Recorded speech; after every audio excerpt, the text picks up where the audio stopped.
ආයුබෝවන් අපි පහුගිය දිනවල වීඩියෝ කීපයක්ම නිකුත් කරා. නමුත් ඒවා ඔන්ලයින් ක්ලාස් වල තියෙන කොටස් සම්බන්ධව තමයි ඉදිරිපත් කරන්න උනේ. ඒකද ටිකක් අතපසු වුණා පරමාණුක ව්‍යුහය කියන පළවෙනි පාඩමේ අන්තිම කොටස අපිට කරන්න තියෙනවා. මම අනුපිළිවෙලින් වීඩියෝ 15ක් කරා. ආවර්තිතා වගුව කියන කොටස 15 වෙනි වීඩියෝ එකෙන් කරා. ඒත් මේ පාඩමේ අන්තිම ටික තමයි අද කරන්න තියෙන්නේ.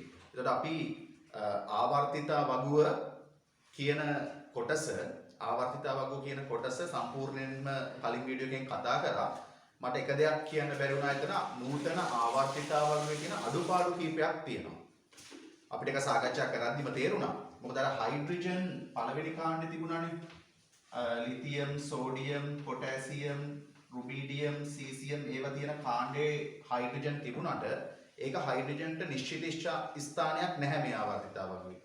මොකද මෙතන කියලා කිව්වට දැන් මෙතන තියෙන අනිත් කට්ටිය පළවෙනි කාණ්ඩේ කට්ටිය කවුරුත් කරන්නේ ඉලෙක්ට්‍රෝන පිට කරලා ධනායන හදන එක විතරයි. නමුත් මෙයාට ඉලෙක්ට්‍රෝන පිට කරලා ධනායන හදන්නත් පුළුවන්. ඉලෙක්ට්‍රෝන අරගෙන ඍණායන හදන්නත් පුළුවන්. සාමාන්‍යයෙන් ඉලෙක්ට්‍රෝන අරගෙන ඍණායන හදන්නේ මේ 7 වෙනි කාණ්ඩේ 6 වෙනි කාණ්ඩේ තියෙන අලෝහනේ. එතකොට මෙයා ලෝහමය ලක්ෂණත් පෙන්නනවා, අලෝහමය ලක්ෂණත් පෙන්නනවා. එයාට දෙන්න නිශ්චිත තැනක් නැහැ ආවර්තිතා වගුවේ නූතන. ඒක අඩුපාඩුවක්. ඊළඟට ඔයාලට මතක ඇති අපි අර ගොනු විදිහට කතා කරනකොට මෙහෙම එක තැනක මෙහෙම S ගොනුව ඊළඟට D ගොනුව කියලා මෙහෙම තිබුණා. T ගොනුව කියලා මෙහෙම තිබුණා. F ගොනුව කියලා තවත් එකක් එළියෙන් තිබුණා.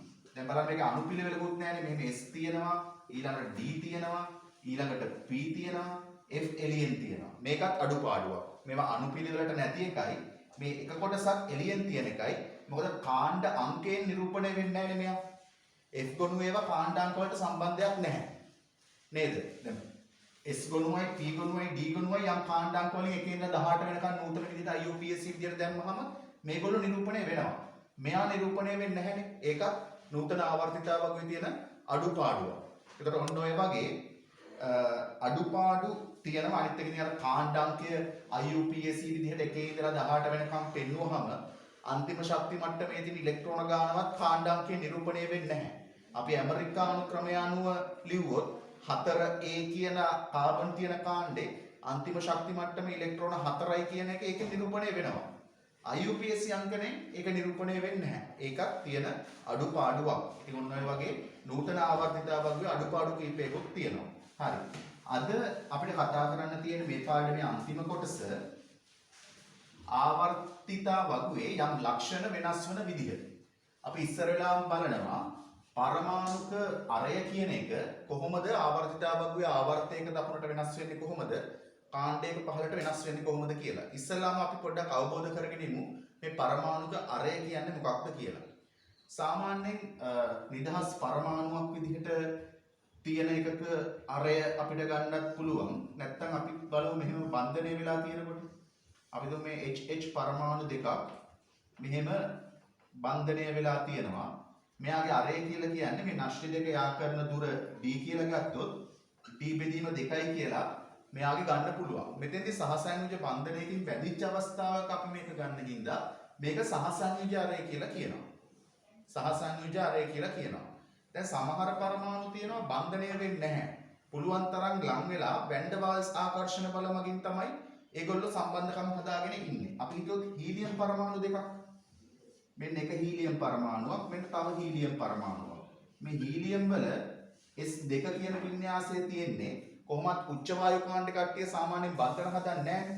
ඒතර මේ හැකිතරම් ලං වෙලා ඉන්නකොට මේ දෙන්නගේ නෂ්ටි අතර දුර අරගෙන ඒකෙන් අර්ධයක් අපිට ගන්න පුළුවන් මෙයාගේ වැන්ඩ වාල්ස් අරය කියලා. මේක සහසංයුජ අරය විදිහට ගන්න පුළුවන්. මේක වැන්ඩ වාල්ස් අරය කියලා ගන්න පුළුවන්. දැන් මෙන්න මේක හොඳට තේරුම් ගන්න. අපි ගමු I2 කියන අණුව. දැන් I2 කියන එක මෙන්න මෙහෙම එකයි පරමාණුවක් තවයි පරමාණුවක් එක්ක කොහොම සහසංයුජ බන්ධනයක් හදලා තියෙනවා. මේ එකයි පරමාණුවක් මේ තවයි පරමාණුවක්. මේ දෙන්නගේ නෂ්ටි දෙක යා කරන දුරින් අර්ධයක් එයාගේ සහසංයුජාරය විදිහට ගත්තොත් ඒ එන අගයයි. මෙයාගෙම I2 අණු දෙකක් හැකිතරම් ලං වෙලා ඉන්නවා මෙහෙම. ඔන්නෝම I2 අණු දෙකක් හැකිතරම් ලං වෙලා ඉන්නවා. එතකොට මෙන්න මේ දෙකේ අපි ගත්තොත් වැන්ඩ වාල්ස් අරය. මෙතන ඉඳලා මෙතෙන්ට තියෙන එක දෙකෙන් බෙදලා. දැන් අපිට තේරෙනවා මේ ගන්න සහසංයුජාරය මේ කොටස මේ දිග දෙකෙන් බෙදලා ගන්න සහසංයුජාරයට වඩා මෙතන ඉඳලා මෙතෙන්ට තියෙන එක දෙකෙන් බෙදලා ගන්න වැන්ඩ වාල්ස් අරය මොකද වෙන්නේ වැඩි වෙනවා. එතකොට එකම අයඩීන් සැලකුවොත් එයාගේ සහසංයුජාරයට වඩා වැන්ඩ වාල්ස් අරය වැඩි වෙනවා කියන එක පැහැදිලි වෙනවා. තව ඔය ලෝහ තියෙන්නේ ලෝහමය දැලිසකනේ. ඒවයිත් මෙහෙම ඉලෙක්ට්‍රෝන ජලාශයක් තුල මේ විදිහට ලෝහ අපිට සලකන්න පුළුවන්. එතකොට ඒවයිට නෂ්ටි අතර දුරින් අර්ධයක් ලෝහකාරය කියලා සලකන්න පුළුවන්. ඔය විදිහට අපිට සහසංයුජාරය ගන්න පුළුවන්, වැන්ඩ වාල්ස් අරය ගන්න පුළුවන්, ලෝහකාරය ගන්න පුළුවන්. තව අයනිකාරය කියන එකත් පොඩ්ඩක් දැනගන්න ඕන. මම වෙනම කොටසකින් අයන බල සම්බන්ධව කතා කරලා තියෙනවා. දැන් මෙහෙම තේරුම් ගන්නකො. අපි හිතමු සෝඩියම් කියන එක ඉලෙක්ට්‍රෝන 11ක් තියෙනවා. එයාගේ ආරය මේ වගේ තියෙනවා කියලා. මෙයාගේ ඉලෙක්ට්‍රෝන වින්‍යාසයේ සෝඩියම්ගේ තියෙන පරමාණු ක්‍රමාංක 11යිනේ. 1s2 2s2 2p6 3s1 කියලා අන්තිමට එක ඉලෙක්ට්‍රෝනයක් තියෙනවා. මෙයාගේ අන්තිම ශක්ති මට්ටමේ තියෙන ඉලෙක්ට්‍රෝන ඉවත් කරලා මෙයා Na ධන කියලා හදන අවස්ථාවේ මෙයාගේ හැදෙන කැටායනය සාමාන්‍ය අවස්ථාවට වඩා කුඩායි. අපිට පැහැදිලි ඒක. මොකද ඉලෙක්ට්‍රෝන අඩු වෙනවා කියන්නේ හැකිලෙනවා. අරය අඩු වෙනවා. ඒ වගේම පරමාණු ක්‍රමාංකය 17ක් වන Cl ගේ බැලුවොත් 1s2 2s2 2p6 3s2 3p5 මෙයාගේ ආරය මේ වගේ තියෙනවා නම් මෙයා අන්තිම ශක්ති මට්ටමේ ඉලෙක්ට්‍රෝන එකක් ගත්තහම උච්ච වායු වින්‍යාසය ලබා ගන්න පුළුවන් නේ. s2p5 කියලානේ තියෙන්නේ. s2p6 කියන තත්ත්වයට අන්තිමටපත් වෙනකොට මෙයාගේ හැදෙන ඍණ අයනය Cl ඍණ අයනය මීට වඩා මොකද වෙන්නේ? සයිස් එක ලොකු වෙනවා. මීට වඩා Cl පරමාණුවට වඩා Cl ඍණ අයනයේ අරය වැඩි වෙනවා. එතකොට ඔයගොල්ලෝ දැනගන්න සාමාන්‍ය පරමාණුකාරයට වඩා එයාගෙන් හැදෙන ඍණ අයනයේ අරය හැම වෙලාවෙම වැඩි. ඒ වගේම මේ මූලද්‍රව්‍ය පරමාණුවක තියෙන අරයට වඩා එයාගෙන් හැදෙන කැටායනය ඉලෙක්ට්‍රෝන ඉවත් වෙලා හැදෙන කැටායනය හැම වෙලාවෙම අරය අඩුයි. එතකොට ඔයාලට අරය දැන් අපි බලමු අපි දන්න ආවර්තිතාවකයේ මූලද්‍රව්‍යවල ආවර්තයක දකුණට කොහොමද ඒගොල්ලෝගේ අරය වෙනස් වෙන්නේ කාණ්ඩයක පහළට. ඊටාම සරලයි. ඊටාම සරලයි.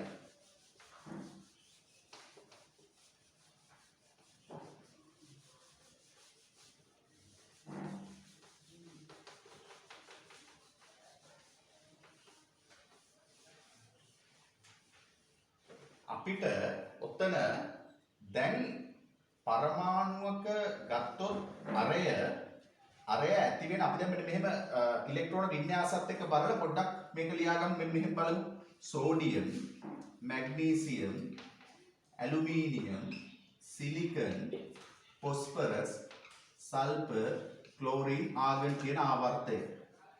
හයිඩ්‍රජන්, හීලියම්, ලිතියම්, ඊට පස්සේ සෝඩියම් තුන්වෙනි ආවර්තය. මේකේ දැන් සෝඩියම් වල පරමාණුක ක්‍රමාංකය 11යි. එතකොට එයාගේ ඉලෙක්ට්‍රෝන තියෙන්නේ මෙහෙම පළවෙනි එකේ ඉලෙක්ට්‍රෝන තියෙනවා, දෙවෙනි එකේ තියෙනවා, තුන්වෙනි එකේ තියෙනවා. මෙතන පළවෙනි එකේ දෙකක් තියෙනවා.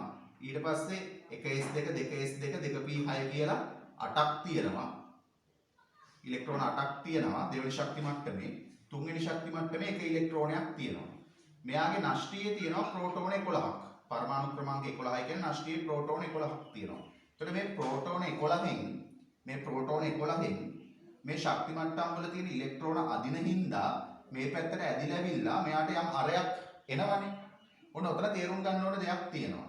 දැන් මෙයාගේ තියෙන මේ ප්‍රෝටෝන 11න් මේ ඉලෙක්ට්‍රෝන 11 අදිනකොට යම්කිසි ඒකකයකින් අපි හිතමු අදින බලය අනුව මෙයාගේ හැකියාව 100යි කියලා. අදින්න පුළුවන් හැකියාව යම්කිසි මොන හරි ඒකකයකින් 100යි කියලා හිතන්න. ඒ 100ක් දාලා මෙයා ඇද්දට 100ක්ම ඇදෙන්නේ නැහැ. ඒකට හේතුව මේ ඉලෙක්ට්‍රෝන තියෙන ශක්ති මට්ටම් අතර තියෙනනේ විකර්ෂණය. විකර්ෂණය හින්දා මේවට එරෙහිව මෙයා අදිනවට විරුද්ධව බලයක් යොදනවා මේ ශක්ති මට්ටම් අතර තියෙන විකර්ෂණය. ඒතර ශක්ති මට්ටම් අතර තියෙන විකර්ෂණයෙන් මෙයාගේ ඇදෙන එක මැඩපවත්වනවා. ඔකට කියනවා නිවාරක ආචරණය කියලා. අනිත් එක මේ නෂ්ටික ආකර්ෂණය හරි විදිහටම නිරූපණය වෙන්නේ ඒ නෂ්ටික ආකර්ෂණයෙන් මේ ශක්ති මට්ටම් අතර තියෙන විකර්ෂණය ඉවත් වුනහම එන සඵල නෂ්ටික ආකර්ෂණය කියලා තමයි නැත්නම් සඵල නෂ්ටික ආරෝපණය කියලා තමයි අපි ඒක සලකන්නේ. ඒ කියන්නේ හරියට මෙහෙම සරලව හිතන්න.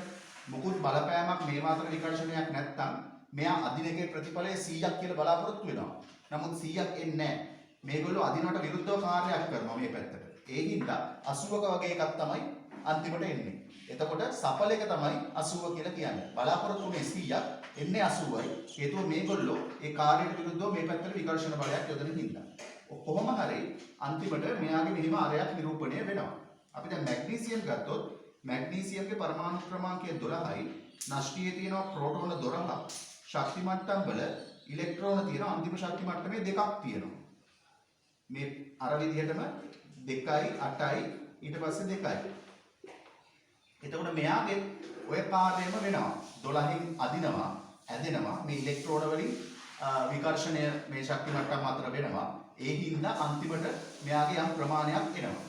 එතකොට මෙතන ශක්ති මට්ටම් වැඩිවීමක් වෙන්නේ නැහැ. මේ හැම කෙනාගේම ශක්ති මට්ටම් 3යි තියෙන්නේ. ඉලෙක්ට්‍රෝනත් එක බැගින් වැඩි වෙනවා. නෂ්ටියේ තියෙන ප්‍රෝටෝනත් එක බැගින් වැඩි වෙනවා.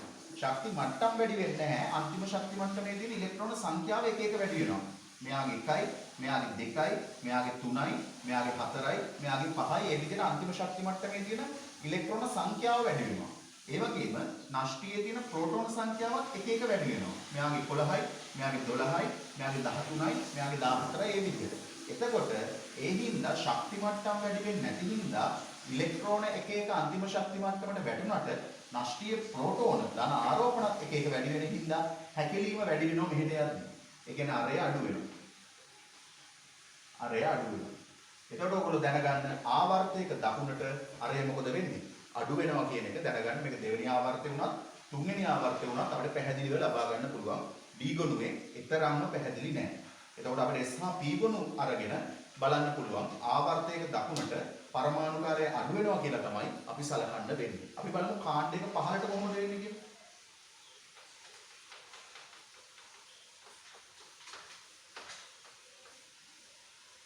කාණ්ඩයක පහළට මම ගන්නවා පළවෙනි කාණ්ඩය.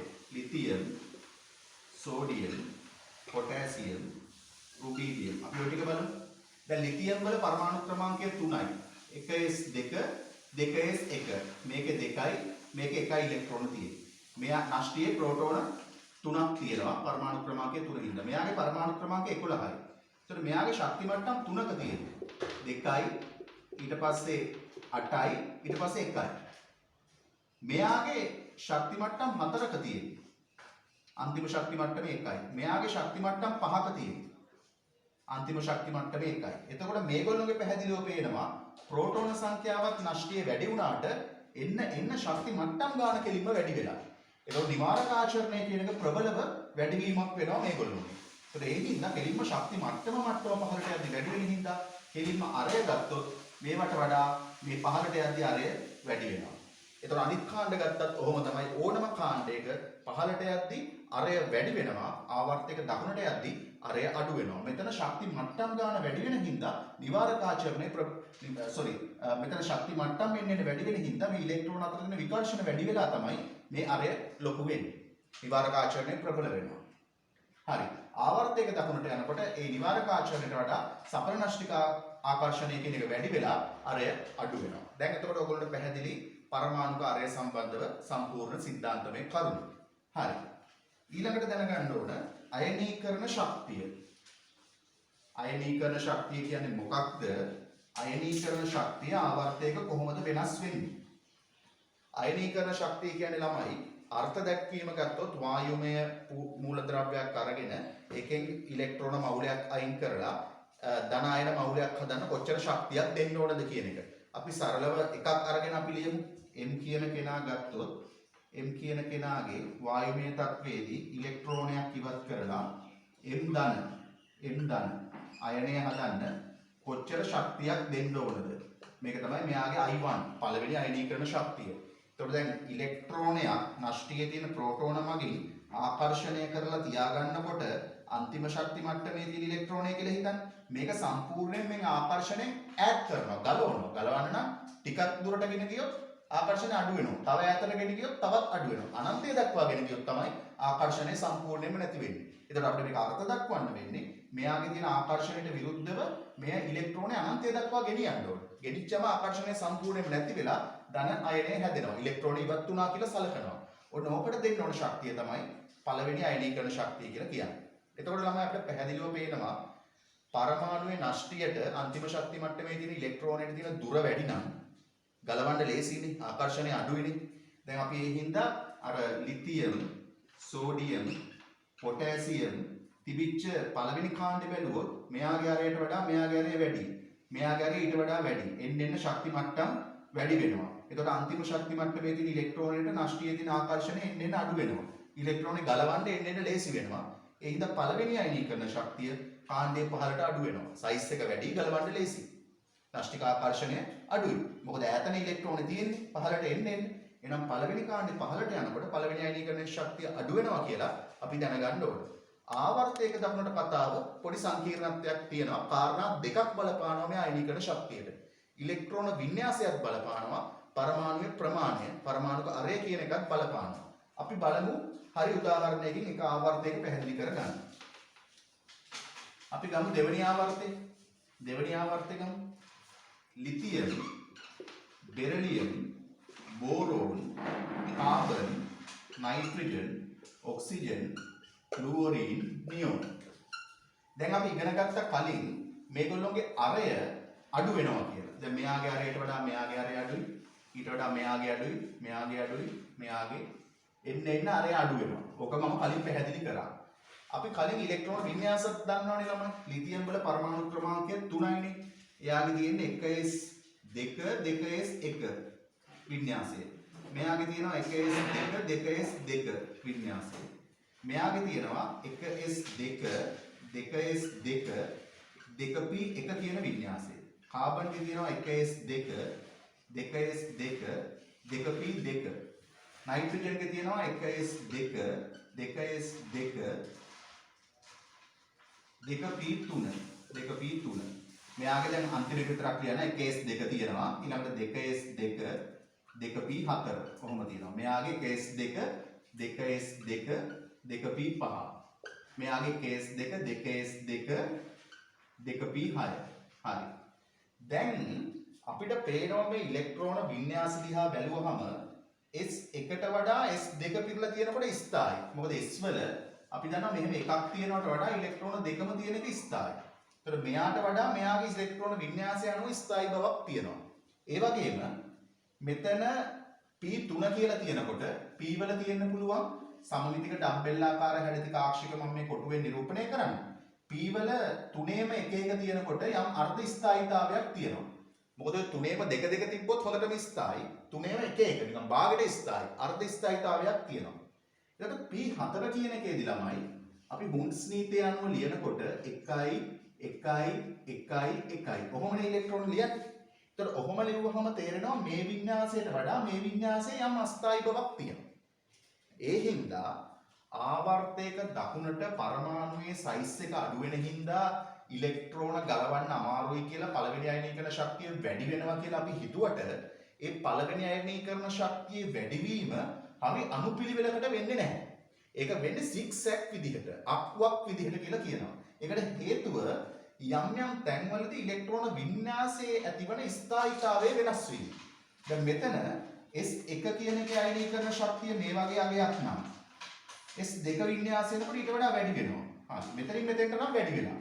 S2ට වඩා ළමයි S2 P1 අර S වල දෙකම පිරලා තියෙන මේ අවස්ථාවට වඩා මෙහෙම S වල දෙකම පිරලා තව P වල තුනෙන් එකක් පිරලා තියෙනකොට ඕක අස්ථායි. ඕක අස්ථායි. ඒ හින්දා 1s1ට වඩා 2s1ට වඩා 2s2 ස්ථායි වුණාට P1 වෙනකොට ආයි පොඩ්ඩක් අයනීකරණ ශක්තිය අඩු වෙනවා. ඊට පස්සේ මෙතෙන්ට වෙනකොට මොකද වෙන්නේ? එතකොට මෙහෙම අපි අඳිමු. මෙතනින් S1 කියන අවස්ථාවේ මෙහෙමනම් ඊට වඩා S2 කියනකොට වැඩි වෙලා. ඒක 2s1ට වඩා 2s2 වැඩි වෙලා. 2p1 කියනකොට ආයෙ අඩු වෙනවා. ඊට පස්සේ p2 ඒක වැඩි වෙනවා. p3 වැඩි වෙනවා. ආයෙ p4 කියනකොට ඒක අස්ථායි හින්දා එතන අඩු වෙනවා. p5 වැඩි වෙනවා. p6 වැඩි වෙනවා. එතකොට අයනීකරණ ශක්තියේ විචලනය ගත්තොත් zigzag විදියට අපි අඳින්න ඕන පළවෙනි එක මෙහෙම හරි පිළිවෙලට අපි අඳ ගන්න පුළුවන් ඕක. ඔයගොල්ලෝගේ රිසෝස් බුක් එකේ තියෙනවා බලන්න.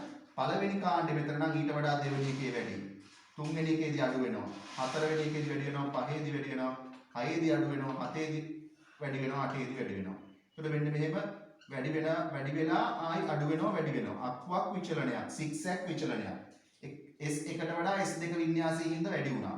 S2 P1 වෙනකොට අස්ථායි හින්දා අඩු වුණා. ඊට පස්සේ P2 වැඩි වෙනවා, P3 වැඩි වෙනවා. P3ට වඩා P4 කියන එක අස්ථායි හින්දා අඩු වුණා. P5 P6 විදියට වැඩි වෙනවා. ඒකට අපි දැනගන්න ඕන මෙන්න මේ විචලනය තියෙනවා කියලා අයනීකරණ ශක්තියේ ආවර්තයක දකුණට සිග්සැග් විචලනයක්. දෙවෙනි ආවර්තය උනත් තුන්වෙනි ආවර්තය උනත් මේ විදිහට ගන්න පුළුවන්. හැබැයි කාණ්ඩයක පහළට පරමාණුවේ අරය වැඩි වෙනකොට අයනීකරණ ශක්තිය අඩු වෙනවා. එතකොට ඔයගොල්ලන්ට පැහැදිලි ඇති මේක හොඳට පැහැදිලි කරගන්න පුළුවන් මේ ආවර්තිතා වගුව සම්බන්ධව තියෙන විභාග ගැටලු ටික අපි මේ කරපු කලින් වීඩියෝ එකේ මේ වීඩියෝ එකේ තියෙන තියරි වලට අදාළ සම්පූර්ණ විභාග ප්‍රශ්න ටික මම තව වීඩියෝ එකකින් කරනවා. හරි. එතකොට අපිට දැන් තව බලන්න තියෙනවා ඉලෙක්ට්‍රෝන ලබා ගැනීමේ එන්තැල්පිය. ඉලෙක්ට්‍රෝන ගේන් එනර්ජි. ඒ කියන්නේ වායුමය පරමාණුවක් ඉලෙක්ට්‍රෝන අරගෙන ඍණායන හදන එක. අපි දැන් මෙතන කතා කරේ වායුමය පරමාණුවකින් යම් ශක්තියක් දීලා ඉලෙක්ට්‍රෝන ගලවලා ධනායන හදන එකනේ. අපි දැන් බලමු මෙහෙම හිතන්න Cl මේක වායුව. මෙයාගේ ඉලෙක්ට්‍රෝන වින්‍යාසය ගත්තොත් තියෙන්නේ 1s2 2s2 2p6 3s2 3p5. මෙයාට ආසන්නම උච්ච වායුව වන ආගමික වින්‍යාසය ලබා ගන්න තව එක ඉලෙක්ට්‍රෝනයයි මදි. මෙතන p5. ආගමික වින්‍යාසය ලබා ගන්න එක ඉලෙක්ට්‍රෝනයයි මදි. ඒ හින්දා මෙයා හරි කැමැත්තෙන් ඉලෙක්ට්‍රෝනයක් අරගෙන Cl ඍණායනය කියන එක හැදෙනවා. ඔන්න ඔය ක්‍රියාවලිය වෙන්න කොච්චර ශක්තිය ඕනද නැත්නම් කොච්චර ශක්තියක් පිට වෙනවද කියන එක තමයි ඔතෙන්දී අපි බලන්නේ. ඇත්තටම කැමැත්තෙන් සිද්ධ කරන ක්‍රියාවක් නම් ශක්තිය පිට වෙනවා. අකමැත්තෙන් සිද්ධ කරන ක්‍රියාවක් නම් මේකට අපි ශක්තිය දෙන්න ඕන. දැන් Cl කැමති ඉලෙක්ට්‍රෝනයක් අරගෙන Cl ඍණායනය හදන්න. අලෝහයක්නේ. ඒතර අලෝහ කැමති ඍණායන හදන්න. ඒ හින්දා ඔය ක්‍රියාවලිය කැමැත්තෙන් සිද්ධ වෙනවා. ඕකේ එන්තැල්පි විපර්යාසය, ශක්ති විපර්යාසය ඍණාගයක් එනවා. අපි ගත්තොත් සාමාන්‍යයෙන් අර කලින් කිව්ව අර්ධ ස්ථායී එකක් බෙරිලියම් ගමු. හයිඩ්‍රජන්, හීලියම්, ලිතියම්, බෙරිලියම් පරමාණු ක්‍රමාංකය 4යි. මෙයාගේ ඉලෙක්ට්‍රෝන වින්‍යාසය 1s2 2s2. 2s2 කියන්නේ ළමයි අර්ධ ස්ථායීතාවයක්. ටිකක් මෙයා හොඳට ස්ථායී වෙලා ඉන්නේ නේ. S වල තියෙන්න පුළුවන් දෙකයි ඒ දෙකම තියෙනවා.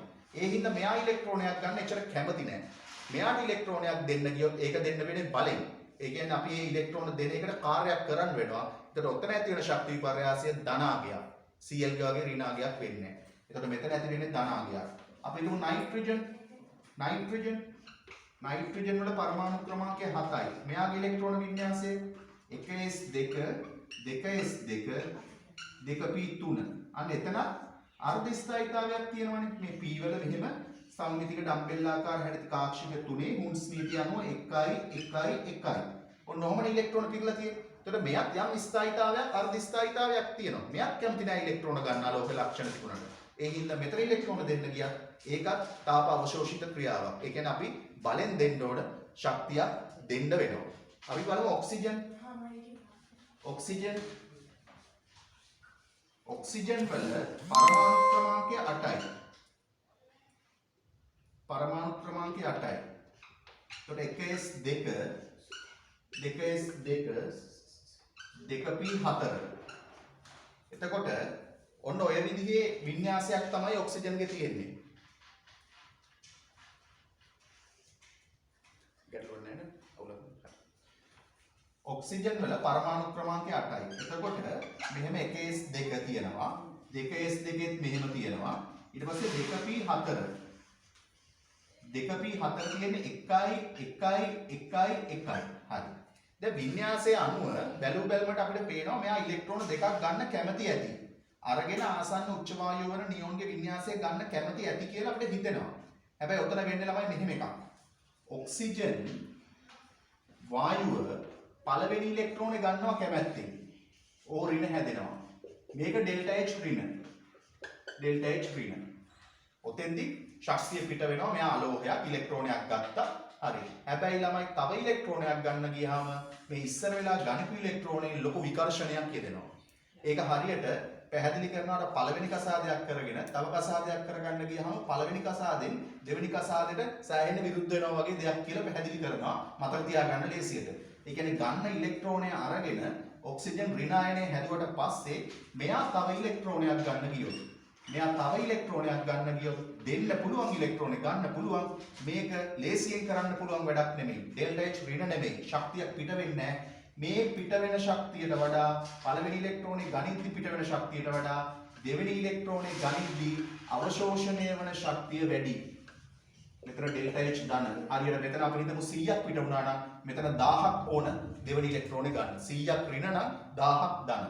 ඒකට සම්පූර්ණ ක්‍රියාවලිය ගත්තොත් එකතුව ගත්තොත් ධනාගයක් තමයි එන්නේ. අපි මේක ඉදිරි පාඩමකදී සවිස්තරාත්මකව කතා කරනවා. එතකොට ආවර්තිතාවකගේ ප්‍රධානම අරය අයනීකරණ ශක්තිය ඉලෙක්ට්‍රෝන ලබා ගැනීමේ අගය. ඉලෙක්ට්‍රෝන ලබා ගැනීමේ එන්තැල්පිය. එතකොට ඒකත් සාකච්ඡා කරා. තව එක ලක්ෂණයක් තියෙනවා. විද්‍යුත් ඍණතාවය. විද්‍යුත් ඍණතාවය. විද්‍යුත් ඍණතාවය කියලා කියන්නේ මොන හරි බන්ධනයක ඉලෙක්ට්‍රෝන ඉන්නකොට ඒ බන්ධනයේ තියෙන ඉලෙක්ට්‍රෝන තමා දෙසට ඇද ගැනීමේ හැකියාව. අපි හිතමු HCl මෙන්න මෙහෙම බන්ධනයේ හදලා තියෙනවා. Cl ගේ තව ඉලෙක්ට්‍රෝන 6ක් තියෙනවා. H වල තව ඉලෙක්ට්‍රෝන නැහැ. මේ බන්ධනයේ හදපු ඉලෙක්ට්‍රෝන තමා දෙසට ඇද ගැනීමේ හැකියාව මේ දෙන්නගේ වෙනස්. Cl ට පුළුවන් බන්ධනයේ තියෙන ඉලෙක්ට්‍රෝන වැඩිපුර එයාගේ පැත්තට ඇදලා ගන්න. ඒ හින්දා Cl ඍණ වෙනවා. H ට හැකියාව අඩුයි Cl ට සාපේක්ෂව. ඒ හින්දා එයා ධන වෙනවා. ඔන්න ඔය බන්ධනයක තියෙන ඉලෙක්ට්‍රෝන තමා දෙසට ඇද ගැනීමේ හැකියාවට කියනවා ළමයි විද්‍යුත් ඍණතාවය කියලා. විද්‍යුත් ඍණතාවය සංඛ්‍යාත්මකව අපිට දීලා තියෙනවා එක පරිමාණයකින්. අපේ A level syllabus එකේ තියෙනවා ලයිනස් පෝලින් කියන පරිමාණයෙන් විද්‍යුත් ඍණතාවය සඳහා සංඛ්‍යාත්මක අගයන්. අපි ඒව ගැන යම් අවබෝධයක් තියෙන්න ඕනේ. ඔක්කොම කටපාඩම් කරගන්න ඕනේ නැහැ. හයිඩ්‍රජන් ගත්තොත් එයාගේ විද්‍යුත් ඍණතාවය 2.1 කියලා ඔයාලා දැනගන්න ඕනේ. ආවර්තිතාවකයේ තියෙන මූලද්‍රව්‍ය වලින් ෆ්ලෝරින්ගේ තමයි විද්‍යුත් ඍණතාව වැඩිම වෙන්නේ. ඒක 4යි කියලා දැනගන්න ඕනේ. ඊළඟට ඔක්සිජන්ගේ 3.5යි කියලා දැනගන්න ඕනේ. නයිට්‍රජන්ගේ 3යි කියලා දැනගන්න ඕනේ. ඊට පස්සේ Cl ගේ 3යි කියලා දැනගන්න ඕනේ. ඊට පස්සේ මේ සෝඩියම් වල වගේ 0.9ක් වගේ තියෙන සෝඩියම් වල එතකොට කාණ්ඩයේ පහළට විද්‍යුත් ඍණතාව අඩු වෙනවා ළමයි. ඔයගොල්ලෝ වගුවක් බලා ගන්න. කාණ්ඩයේ පහළට විද්‍යුත් ර්ණතාව අඩු වෙනවා.